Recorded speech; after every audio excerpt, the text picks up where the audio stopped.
My name's Emily. I'm going to be talking about benevolent truthfulness today. And I want to just share first that this is all pretty much any topic I've ever gotten, including this one, is something that is a great benefit for me to look at in my life. And by no means am I an expert or have it all figured out or practicing it to full perfection in any way whatsoever. My relatives, on one side of my family, we all have this tendency to kind of make guesses about how things work. And if you're walking along and you see some plants, some trees, and you're going, those really look like they're part of the same family. And you kind of start spiraling. Those two plants really look like they're part of the same family. And you kind of just forget to say that you're making a guess. And we kind of all know that we're doing that. But if somebody else is not part of the family and is listening in, like they think we know what we're talking about because we forgot to say that it's a guess. It's really been a real eye-opener for learning how to include that statement. Oh, I mean, it seems like maybe those could be part of the same family, so that we're not accidentally, I guess, making people think something that's untrue, potentially. So this is a little funny story, but it's not the most common phrase, benevolent truthfulness, in our society, right? Isn't, to be perfectly honest or to be brutally honest, these are much more common than to be benevolently truthful. Nobody really says that as a phrase, nor that we would necessarily need to. It's more about, is the way we're speaking conveying that? And I'm going to talk about some, different spiritual teachings around this, but also just, I find it's very practical to try to speak truth in a way that is connecting to the other person and drawing you closer together and from the heart, because they hear it better. Like just from a psychological perspective, it kind of just works better. But this is touches on two parts of the Sunburst spiritual path. The Sunburst was founded by Norman Paulson. Norm was a disciple of Paramahansa Yogananda, and it's centered around the practice of Kriya Yoga meditation, group meditation, a habit of group meditation, and tuning into these 8 paths and 12 virtues to kind of give us compass points out in our life when we're not in meditation. And benevolent truthfulness touches on two of those. It touches on the path of conscious speech, and the paths are like parts of our lives that we might, like activities in our lives, like our work, our selfless service, who we associate with, how we approach nourishment. So it's meant to be that to approach all these 8 paths consciously. Our study, speech is one of them. So conscious speech is touched by benevolent truthfulness. And in the 12 virtues, we are currently, each one is aligned with an astrological sign. We're currently in the astrological sign of Gemini, and that aligns with honesty. And so that touches on benevolent truthfulness as well. And the virtues are kind of like qualities you can bring into the paths. So bringing honesty into our speech and into everything. And they kind of aren't very well separable. Once you start practicing one virtue, you start to notice that all the others, it's just kind of one body of thing that we've tried to identify with different names so that we can kind of get our minds around it. Definitely compassion comes to mind with honesty as well, and courage.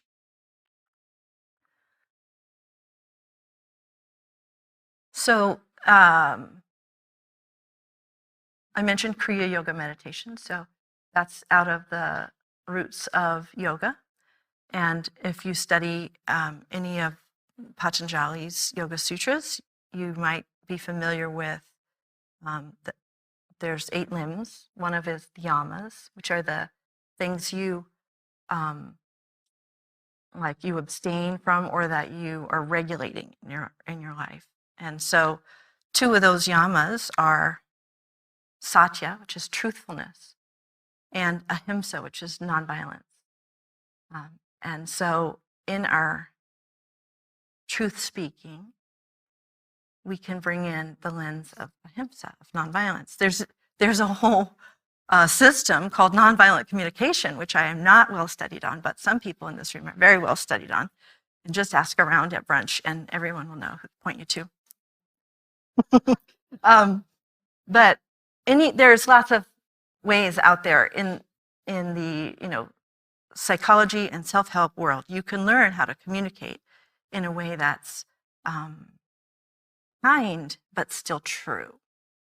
And this is there's a Sanskrit saying that I don't know how to pronounce the Sanskrit, but it translates to say what is true, say what is pleasant.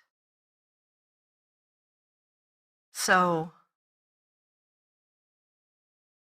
rather than a truth coming to our mind and speaking it harshly, or it seeming much easier to just tell a little white lie that would be so much sweeter, it's like do the deep work of trying to figure out how to convey the truth in a way that's pleasant, if we can.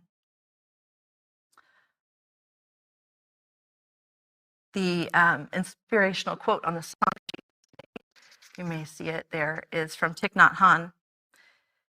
And it says, I vow to learn to speak truthfully with words that inspire self-confidence, joy, and hope. And if you didn't know anything about Thich Nhat Hanh, that might just sound like you're only going to say real happy sunshine rainbow things. But Thich Nhat Hanh was an activist also, a Vietnamese Buddhist teacher, an activist, a poet, an author, and speaker. And this phrase, engaged Buddhism, is associated with Thich Nhat Hanh. So it's bringing that self-confidence, joy, and hope, and peace of mindfulness. Thich Nhat Hanh was very influential in spreading the practices of mindfulness here in the West. And at the same time, addressing difficult to address truths, difficult situations, but with that goal to inspire and bring greater hope. You might even see the little signs if you've been at any of the meals at Sunburst before. You've probably seen on the tables the little signs that say THINK, like before you speak, you might want to consider T, is it true? H, is it helpful? I, is it inspiring? N, is it necessary? And K, is it kind? Sometimes we're like, well, it's true. Well, it's really necessary to say it. That's where the, being harshly honest doesn't quite fit that either. Trying to find a way to be helpful and kind in the way that we speak our truths. And it's important too I want to talk a little bit more in a little bit here about truth with a capital T, but when we're talking about truth in our day-to-day lives, that's sort of what I've been talking about so far, we can make changes. And I am not an expert at practicing this. It's a constant work. Having a kid really brings the lens strongly to that, because they let you know how they felt about how you said things. And you can tell right away whether that was inspiring and kind and connecting, and they feel inspired to go forth and do the thing you mentioned, or not, or they hurt their feelings. I could think of an example, like if my son Eli is like riding around way too fast without a helmet on his bike or on his little electric scooter or something. Like I might say, Eli, that is reckless. You're going to hurt yourself. You're going to hurt somebody else. And that was reckless. Please don't do that. That is, I'm trying to tell him the truth, but I really, whether that's reckless or not, was a judgment call I made. So lots of times we're making a judgment call about this quality is what you exhibited. Well, that's a judgment call. Like, is it the depth of the truth? I don't know. Exactly the speed he was going might be a fact, and not a judgment call. But of course, I wasn't measuring it. I was just watching.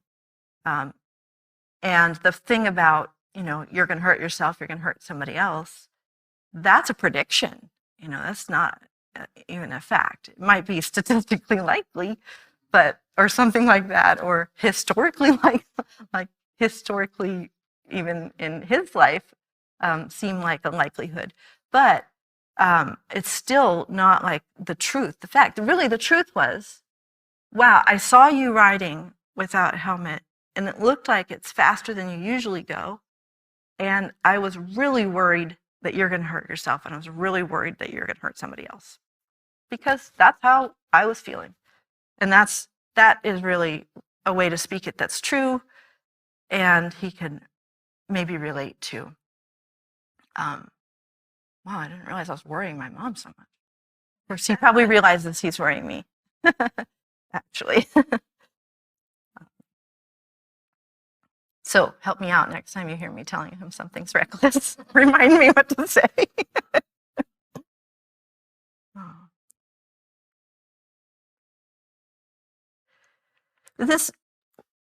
Why is it that we need to do this? Like, is it just because, are we just trying to be good? That's not really the depth of the reason. The depth of the reason is we're all one. We are all waves in the same ocean of spirit. Yogananda says the wave is the same as the ocean, though it is not the whole ocean. So each wave of creation is a part of the eternal ocean of spirit. So our actions towards each other, it's the same as towards ourselves. It's the same as towards all of spirit, to God, to Brahman, to Allah, to any name the ultimate reality, whatever name you like to use for this consciousness of oneness. Whatever we're doing to what we think is an other is not really to an other. It's to that same self that we have a spark of within ourselves, and that the greater self is reflected in each face we see and beyond. Anandamayi Ma, who was a contemporary of Paramahansa Yogananda, a teacher and saint in India, said, all sorrow is due to the fact that many are seen when there is only one. So it's really like honoring ourselves too, to speak truths in a kind and pleasant way. When we can speak a truth to others, that also honors ourselves with the capital S.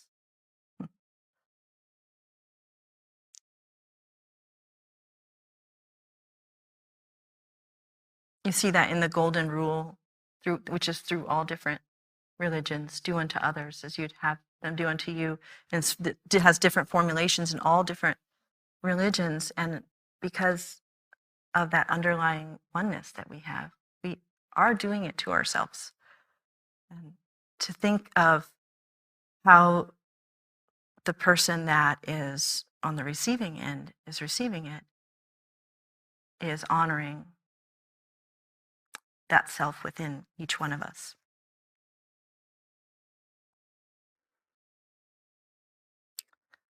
So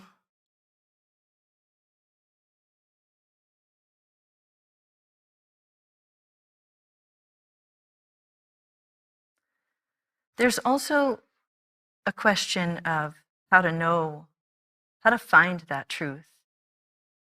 And what are the deeper truths? Where is the compass within us that points towards what's true? And that can come through meditation. At Sunburst, practicing Kriya is one of the ways that we clear our inner clean house internally in our energy system to become better able to tune into the ultimate reality, to the truth of who that self is, that greater self, cosmic self, and our individual self, and our individual purposes for being here. Though that is a great practice, and just even stilling the mind is extremely powerful, which can be done just with your breath and a lot of practice. And so we'll take some time right now to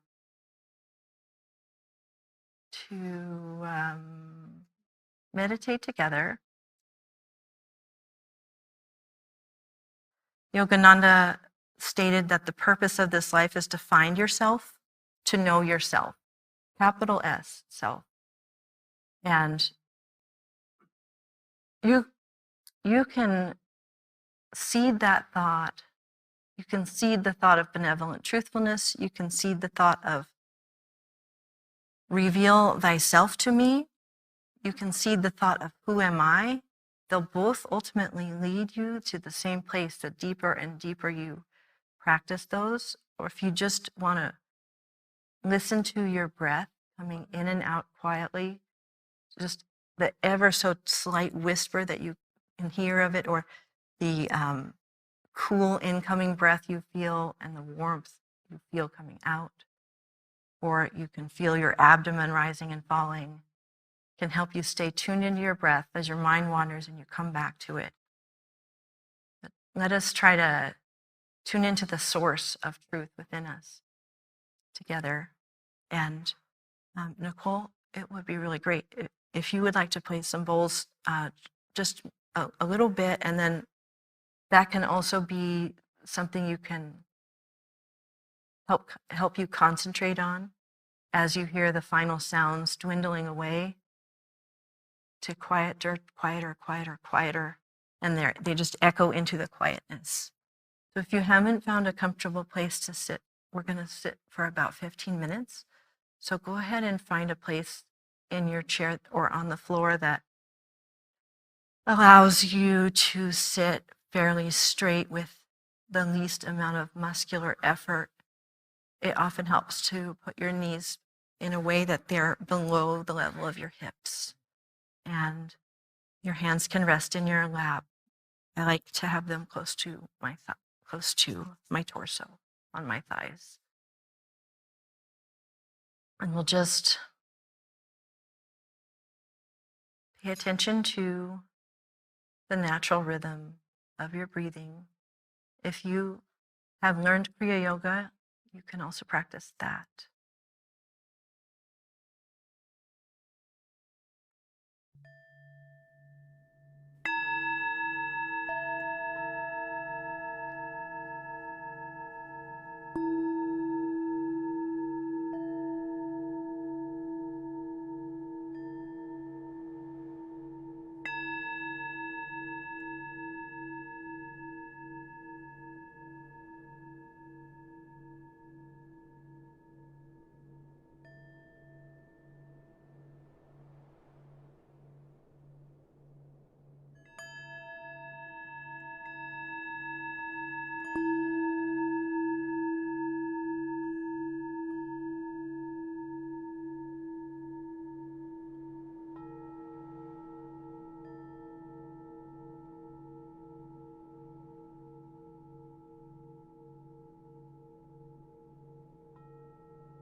the source of all truth.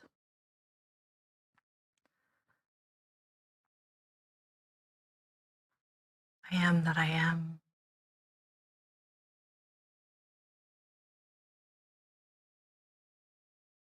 The infinite ocean of spirit.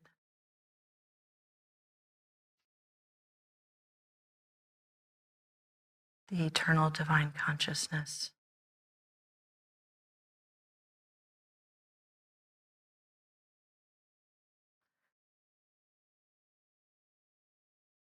When we turn our attention to this presence, we're safe to be fully transparent. It's the one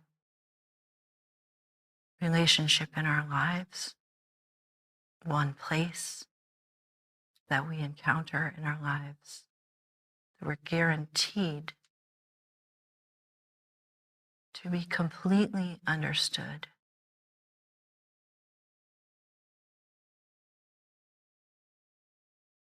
embraced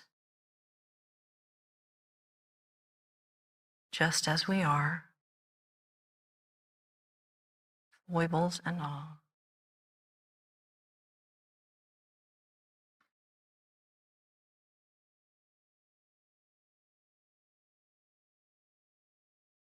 Where we can receive the next best guidance.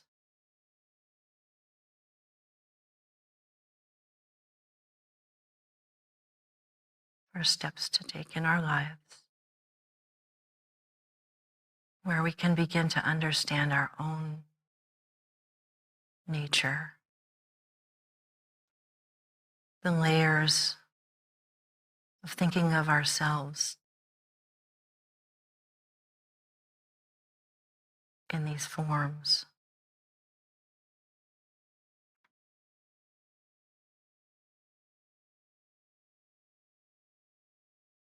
As individuated expressions of the divine. Peel back to help us see the core of it all.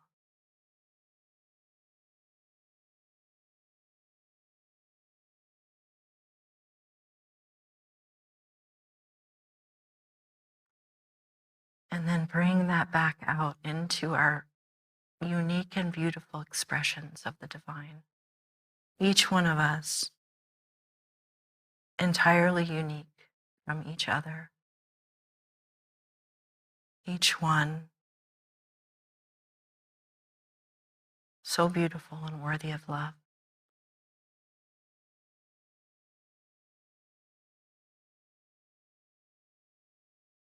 And knowing that core can carry a peace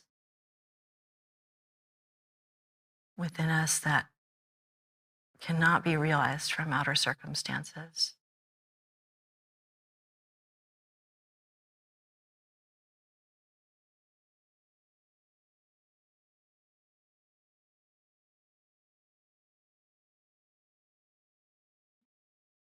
The peace that's beyond understanding.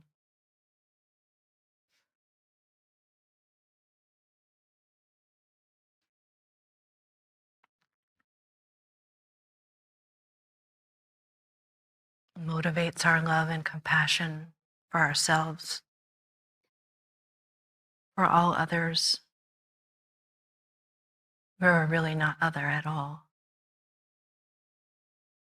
We're all connected. Each one of us is whole, and together we are whole.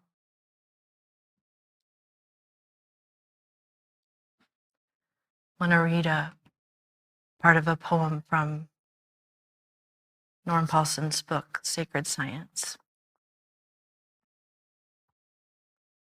The nearer I come to realizing my soul, surrounding your pure self within, O mighty Spirit, the more every face seems to become a reflection of my own. The infinite faces are all looking outward from the makeup of human forms. Some are illumined, some disillusioned, some loving, some not, but all are the infinite faces of you.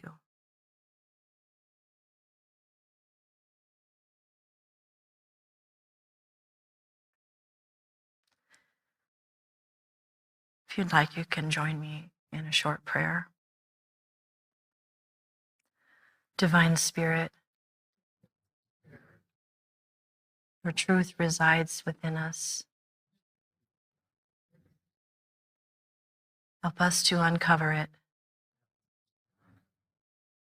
Help us to see it in each face. Help us to speak in ways that bring that truth out for others.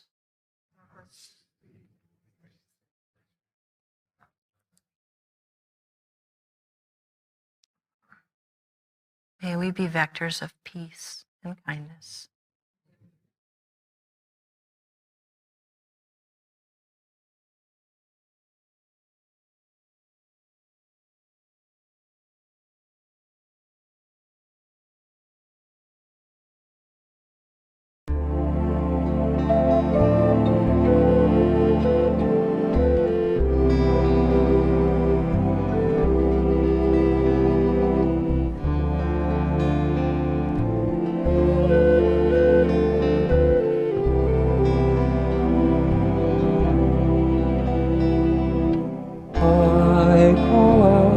To thee, my Lord, I pray to thee.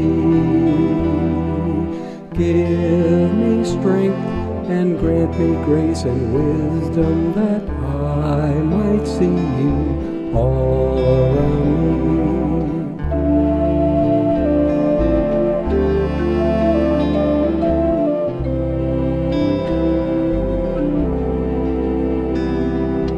I call out to thee, my Lord, I pray to thee.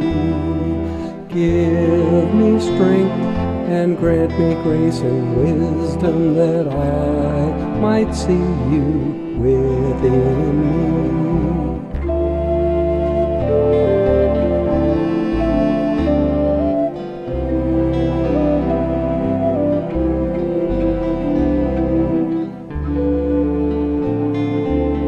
I want to see your face.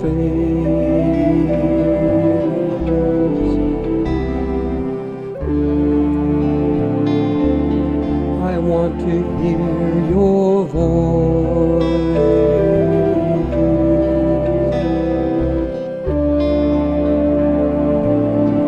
I want to feel your touch.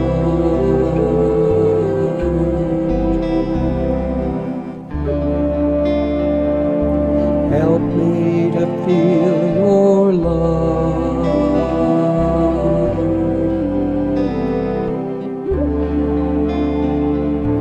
Help me to share your love.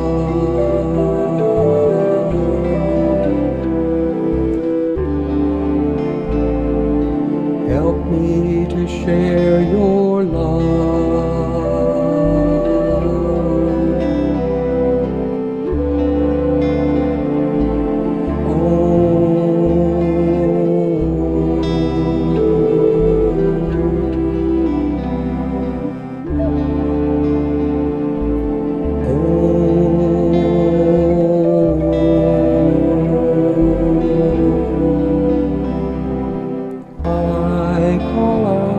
To thee, my Lord, I pray to thee.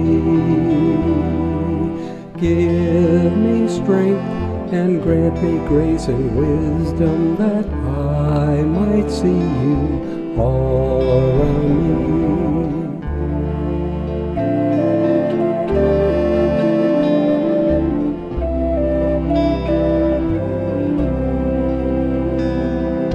I call out to thee, my Lord, I pray to thee. Give me strength and grant me grace and wisdom that I might see you within me.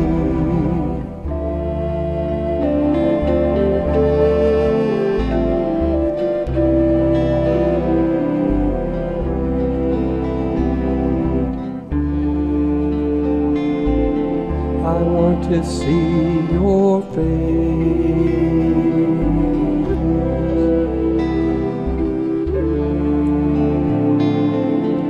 I want to hear your voice.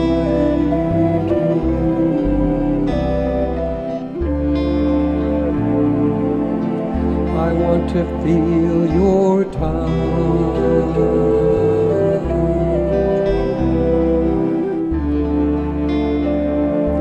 Help me to feel your love.